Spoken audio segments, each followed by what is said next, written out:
amazing viewers. Thank you so much for joining me on my program once again. I appreciate you wherever you are connecting from. If you have not subscribed to my channel, please kindly subscribe to my channel. Click the notification bell so that you'll be notified each time I upload a video. You will be among the first to receive it. Thank you so much and remain blessed. Fulani, Mother Sato. How had you there? I hold my poor banya, a poor bahomania. I hold my I'm walking on my I don't want to hammer them. More surrounding one day I pause. I didn't bring it down in Nigeria, anyone did, but man, all Ibu Madu, Kage, Disabia, all into a record tuche. Na Buruburu Pokoro, Table. I guess you were here. It's been all over the news what you went through, and it's quite unfortunate. We would like to know if you can tell us what actually happened that day as you set off. We went to one of my dioceses, that is Nochi Diocese in the Nochi local government of Abia State, for the induction of the national president of Association of Methodist Brigades. I was about rushing back to Owerri Airport around few minutes to 3 as we were coming from Ndawa in the Munochi local government, heading towards Leru. In fact, the boundary between Ndawa and Leru in the Munochi local government, we saw boys, 3 came out. I thought there were only 3. And I told the driver of my Bishop of Owerri that they are kidnappers, because they were pointing gun at us. And as he was speeding, those ones in front cleared. The ones at the right-hand side were firing at the vehicle, firing. Probably they got the tire, and the driver lost control. He lost control. If he was not wearing this seat belt, it could have been a disaster. So the car swerved to the left and landed on the part of the road. We all came out. Those in front came, those at the side came, those from behind came, but the driver and our cameraman, the communication man from my office, ran away, leaving me, my chaplain and Bishop of Owerri. We were kidnapped. And the man said, fast, you must follow us. We are kidnappers. We are not joking. He said, we are not robbers, we are kidnappers. Follow us, we're only kidnapping for ransom. We need your money. So we followed them. We went far into the bush. After we have trekked about 1.5 kilometers, they stopped somewhere. At that point, they took our shoes, all of us. Then we were going with only socks. So they moved again from there. That was around something to 7, 6:45. They moved again to inside the bush. But I knew the geography. They were not walking straight. They moved to the left. They come back. They moved to the right. So they were not maintaining a location. Around 10:30, they gave us our shoes. They said, we are going to travel quite a distance. And the night has come and it was darkness. So they gave us back our shoes. So we're moving in the bush.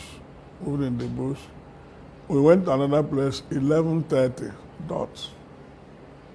They asked me, Oga, sit down. Old man, sit down. By then, I was bleeding because I hit my right side of my face on a tree, and blood was pouring. So I used the first handkerchief, soaking blood, and when it was fully soaked, I threw it away. They picked it and gave back to me. I told them I have no need of it. I brought another one soaked with blood again. They didn't say sorry. So it was that place we sat down, 11:30. They said, each of we will pay us 50 million naira. I said, there's nothing like that too. Commander, none of us had such money. We are working in the church. We don't have such money, but we will manage. We tell our members to raise 10 million to give to you. You say you think we are joking? We are not joking, no. We are saying you have to give us 150 million. So, 150 million naira. So we moved again and came to another place. You say, okay, let us talk now. How much do you say you can pay? I said 50 million. They took my bishop of Owerri. He lied down flat, and somebody used a knife to cut off his head. Somebody pointed gun at it. He said, when the blood of this man gushes out and spills on you, you old man will know that we are not joking. I said, please don't kill. Don't kill anybody because of money.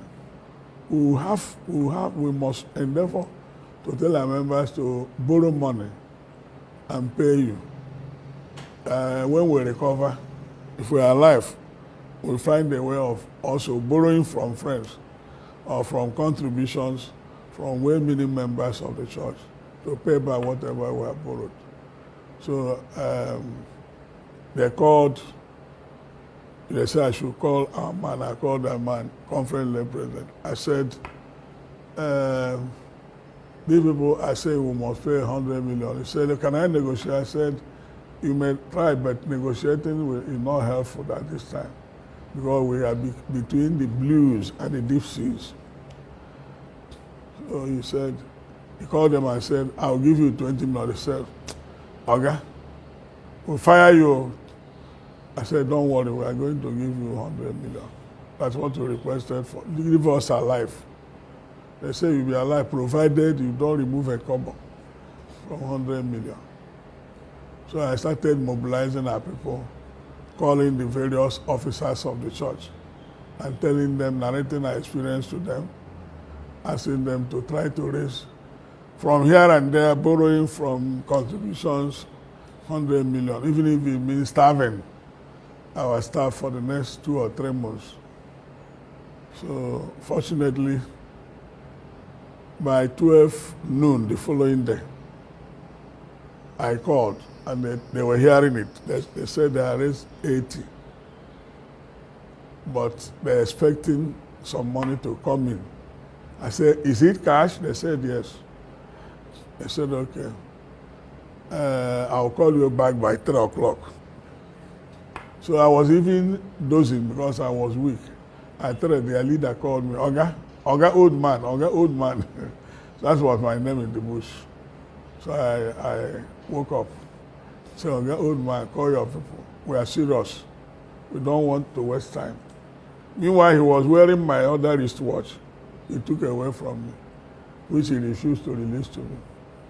So he said, call that man. I called the man.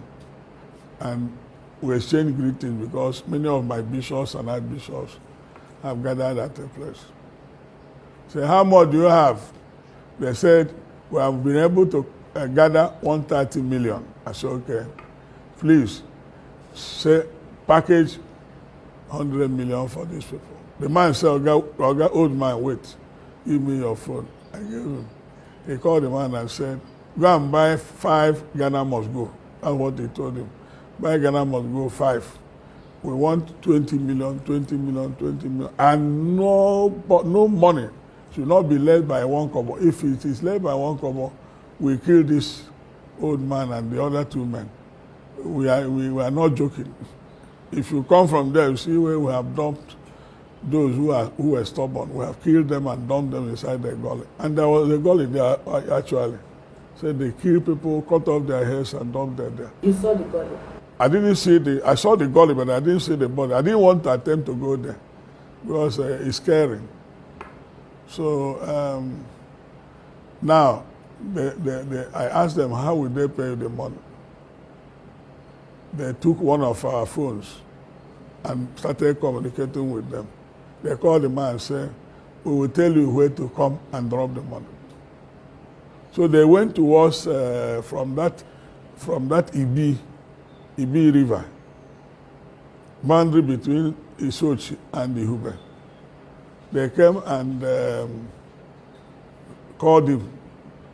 They said, the man came out from Godo and was going to Leru. They said, no, come back. The man came back. They said, pass, go. The man went to us, a place called Lomara, to Nato.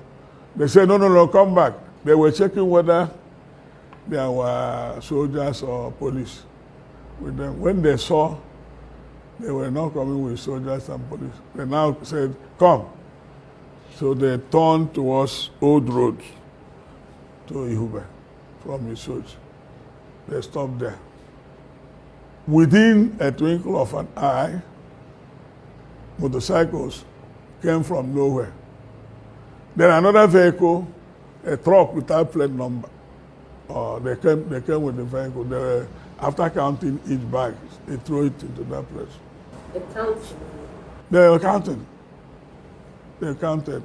When it is complete, now it was around 6:30. They called the small boy, the youngest, who I guess is about 18 years.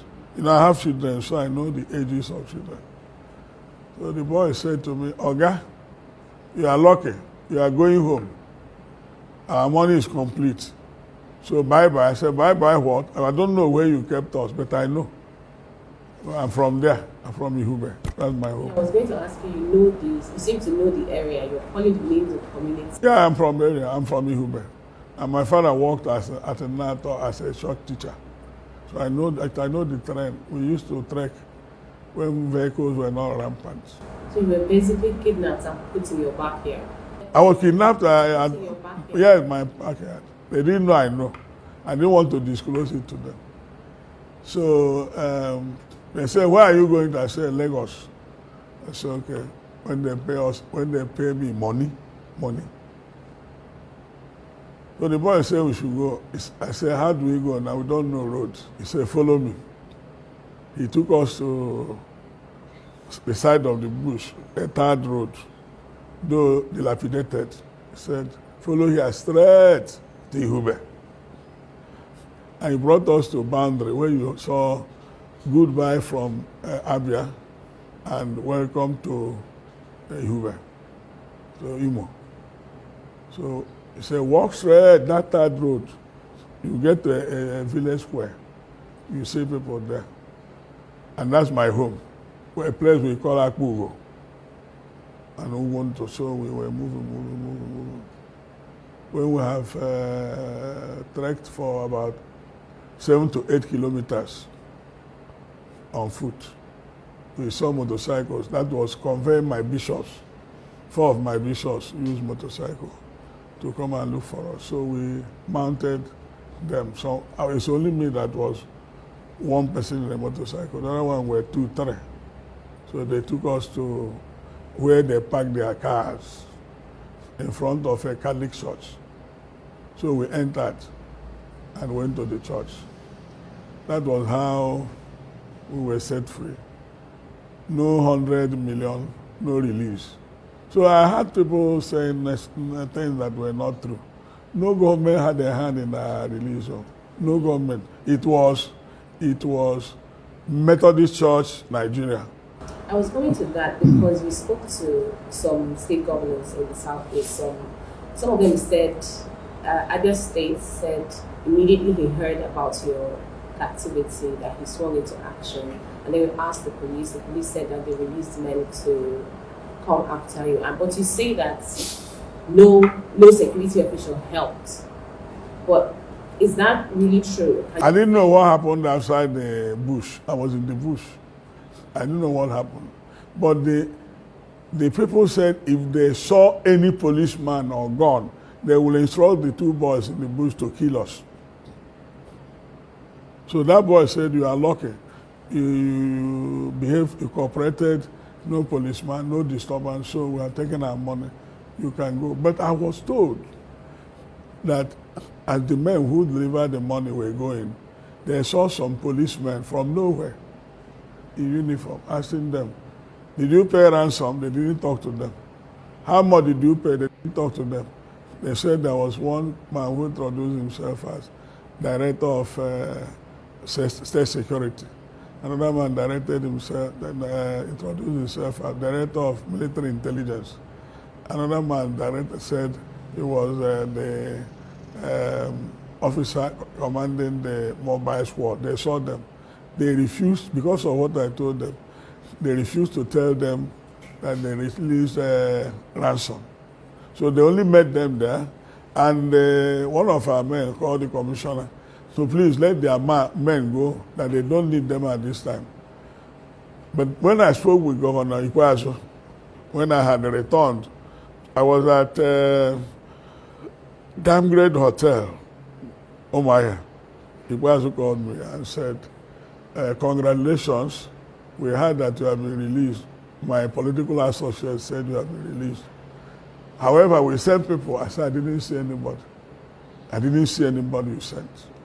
So when I asked the other man, because he was in the hotel, he said, yes, he saw those people coming. He said, no military action, no firing, nothing. Please just go so that our men will be safe. Our prelate is so important to us. Our prelate is a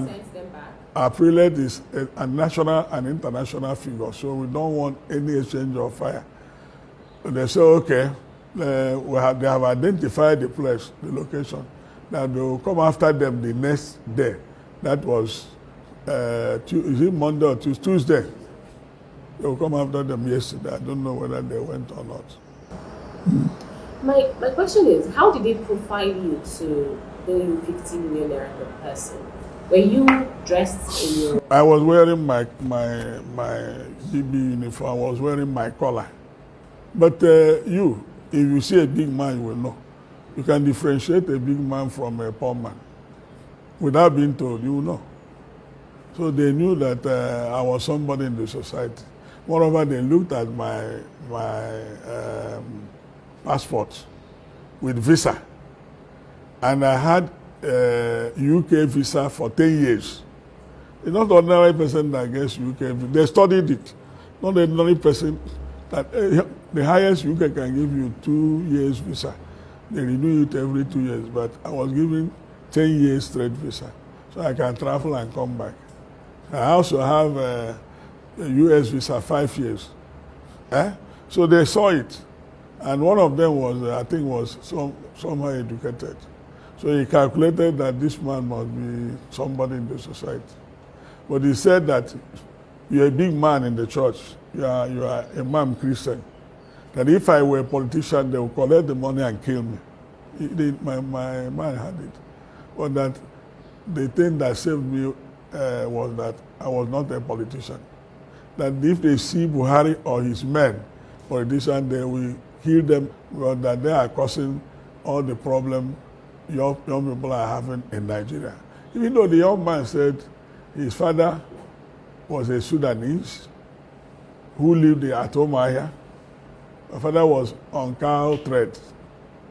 But that it was through the relationship with the Fulanis, with the Igbo boys, he grew with them, went to school with them, that he now started speaking Igbo fluently.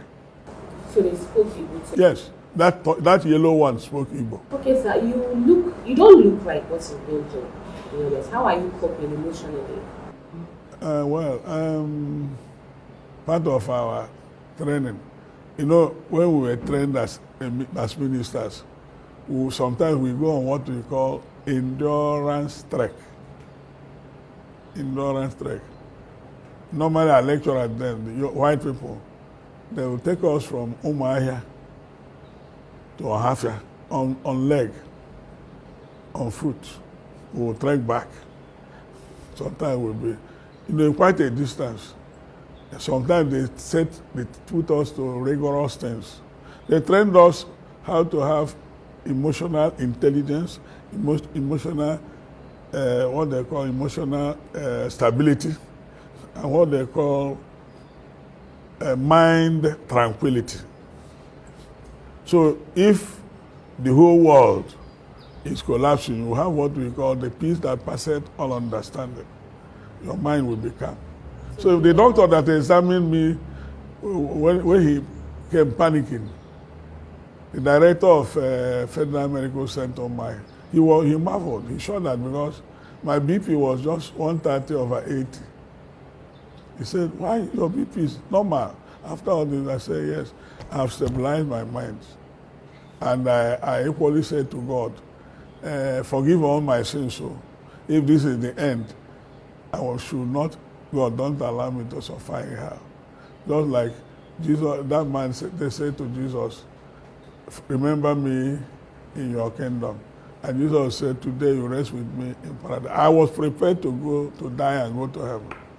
Well, I made the last minute confession of whatever sin of commission or omission I had against me. Mana ndị mmadụ na-asị na ịkwụrụ ụgwọ ego ole ka ịkwụrụ kedu ka si nweta ego ahụ ịkwụrụ nakwa gọọmenti Nigeria sisi akwụzi na ndị mkpọrọ ụgwọ mana ịkwụrụ ụgwọ. Is it their money? They want me to be killed? No.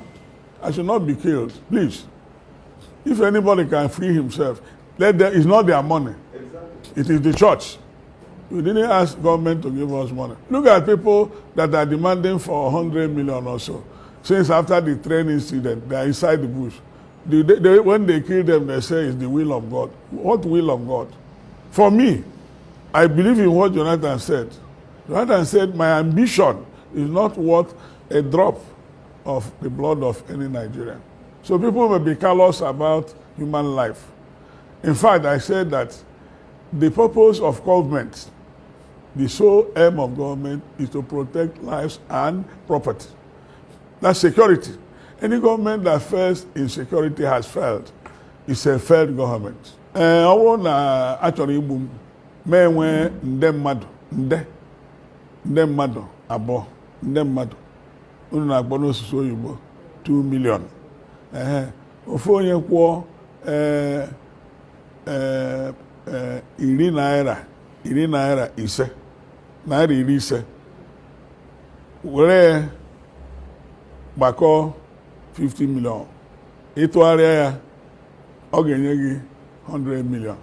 So ndị tụrụ ego ahụ ụmụ nwoke na ụmụ nwanyị Methodist Church Nigeria onweghị onye nyere ha aka, and ha bịara hụ na ebe ha nọ na-ebe akwa na-eti mkpu ebe ọbụla ha gadara asị na a chọrọ ego, ha were aka ha hazie ego ahụ were kwụọ were nye akwụọ bank adịghị ọhịa ga-eji mara ha tụrụ ya ụtụ ndị ebute hazie ya bute. So all ndị chọọchị ndị na-ekpe chọọchị ndị kwenyere na ofufe anyị all ndị tụrụ ego ahụ bute. Just to take you back a little bit, you don't think that paying ransom will encourage these people and arm them the more? I don't want to hear what you are saying. I want to live. I don't want to die. If I die, what will you say? You say, arise on compatriot Nigeria. What in Nigeria call rubbish. Self-security is the first thing. Security. You have to promote security. That's why in Maslow's management theory, there is higher needs, there is other needs, and there is lowest need. But among higher needs, the highest need, number 1 is food. Number 2, security. Number 3, shelter. You must know, as somebody who went to university. So security is important after food. So I was prepared for my security. I want to live. I don't want to die in the hands of kidnappers. All right, so one last question. And it will be disgraceful for me at my old age, for people from Fulani, because all of them were Fulani. I told you that. You see the mark here of their prayer, but they are not Hausa. They are Fulani. Their language, I know Fufu there. I know Fufu the language. I lived in the north for 10 years. Go out to my gate, you see Fulani people. If you see my people here, I lived with them for 9 years. When I was in Canada, I lived with the Hausa Fulani, Hausa Muslim for 10 years. Ask them as you are going now, how I relate with them. They can't harm me because I take good care of them. I show them the value of man, egalitarianism. But you don't come and grade men. This is inferior. This is superior. That is rubbish. Nobody is inferior. So their language, they were speaking Fufude to you? Yes, they were. I didn't hear them, but they Fufude. All of the chakwa adikwa na libo. Makana kwa ụbọchị kwa ụbọchị a na-anụ ntị ụzọ kwụ na mpaghara Igbo dị iche iche. Kedu ihe ị ga-ekwu maka ọnọdụ nchekwa n'ọwụwa anyanwụ? Kedu ihe ị ga-agwa ndị gọọmenti? Nchekwa, ọnọdụ nchekwa na Naịjirịa dịkwa na mma nke ọwụwa anyanwụ ji adị mma. Ịhụrụ ihe na-eme na Zamfara. Ị na-akwa ịmakwa ịwụ onye gụrụ akwụkwọ. Ịhụ ihe na-eme na Borno. Ịhụ ihe na-eme na Yobe. Ịhụ ihe na-eme na Adamawa. Ịhụ ihe na-eme na Katsina. Ịhụ ihe na-eme na Niger State. Ịhụ ihe na-eme na steeti ndị ugwu. Ịhụ ihe na-eme na Plateau State. Ọgbaghara dị ebe niile n'ihi na ndị na-achị anyị amaghị ha na-agba ọchịchị. Ka m gwakwa ha eziokwu, ndị na-achị anyị ha nọ n'ọnụ egbe maka ụmụaka ahụ si ha hụ ndị ọchịchị na ha ga-egbu ha, ma nwanne ha nwoke onye isi ala na ha ga-egbu ya taa anụ na ọ dịrị ha n'ọnọdụ ọjọọ na ya mere ha ji awa ọhịa.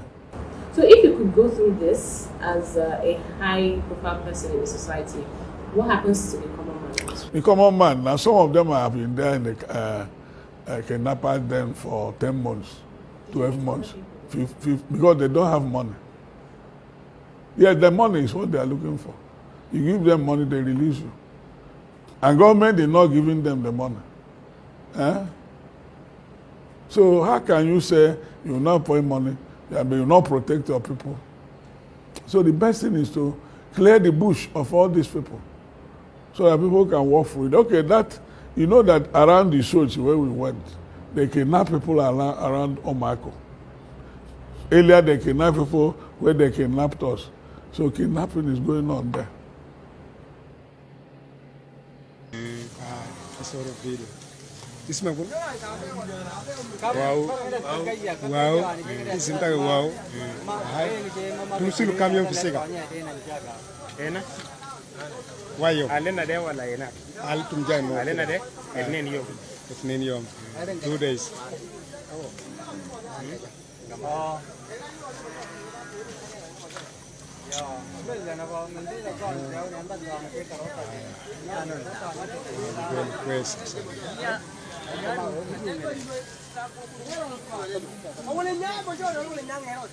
Man weng diang mage pan kia chwa. Wele dong la to.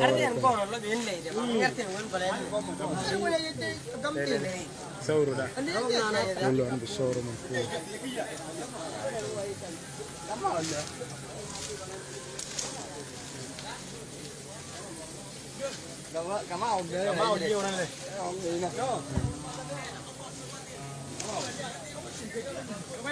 Nah, bisa dulu. Aha.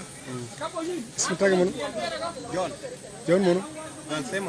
John Simon. Tamin kabila ya? Kabila Murle. Ada gega. Kami yang malta dormo. Itnium. Men nachwa bewusuli ni kami yang. 2 days.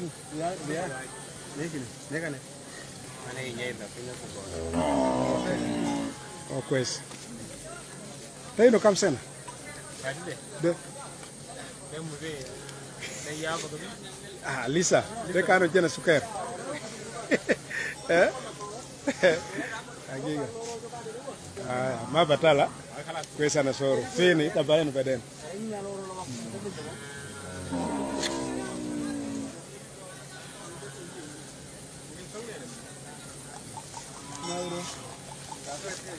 Daro buru desa? Aywa. Ana dul la akib. Aywa, tawali قبل ده. قبل. ايوه tawali. ايوه كويس ده. ايوه.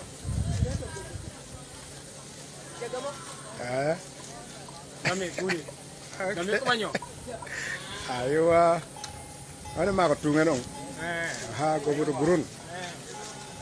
Man take a beer jack, beer ching it, nango throat pene. Aha. Ay, saurre. Kamu. Kalas. Aya.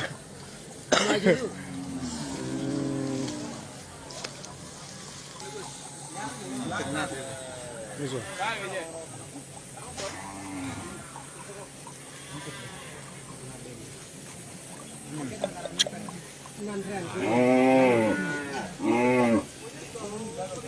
Wanya barra de kwa.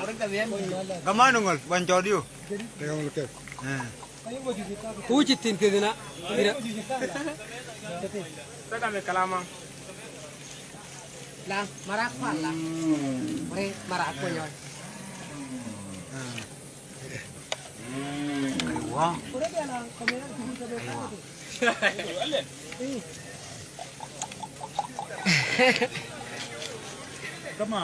Beer jacket. Thank you so much for your patience to watch from the beginning to the end. I hope you have learned something from the video you have just watched. The video you have just watched is to bring information to your doorstep and for educational purpose. It is not to demonize anybody. Let us watch continuously and see who can be able to make a sense out of every nonsense we are seeing. We must continue. We move. It doesn't matter what they do. It doesn't matter what they say. They will kill us. We'll kill them. At the end of the day, Biafra is here. Thank you for watching. If you have not subscribed to the channel, please kindly subscribe to the channel. Click the notification bell so that you're notified each time I upload a video. You will be among the first to receive it. Thank you and remain blessed. Bye-bye. See you again.